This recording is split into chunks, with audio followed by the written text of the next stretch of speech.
Isang individual na nagtatago sa batas dahil sa kasong attempted homicide ang naaresto ng mga tauhan ng Patnongan Municipal Police Station sa Barangay Poblasyon Patnongan Antique nito lamang ika-1 ng Pebrero taong kasalukuyan. Kinilala ni Police Captain Ryan D. Valenzuela, officer in charge ng Patnongan MPS, ang nasabing arestado na si alias Toto, 46 na taong gulang, single at residente ng nasabing lugar.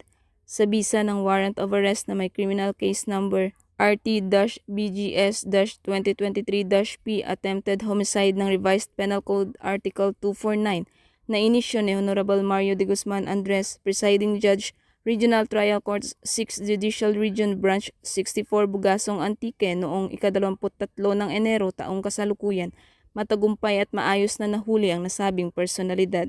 Sa kasalukuyan, pansamantalang nasa kustodiya at pangangalaga ng Patnongan Municipal Police Station ang nasabing akusado para sa nararapat na dokumentasyon bago i-turn over sa korte kung saan nakabinbin ang kaso. Ang pagkakaaresto sa kanya ay nagpapakita ng dedikasyon ng kapulisan ng Patnongan MPS sa kanilang sinumpaang tungkulin at responsibilidad na masiguro ang seguridad at kapayapaan sa kanilang nasasakupan. Mula dito sa Antique Police Provincial Office, ako ang inyong Police News Network Correspondent, Patrolwoman Julibel Albior, alagad ng batas, tagataguyod ng Balitang Pulis.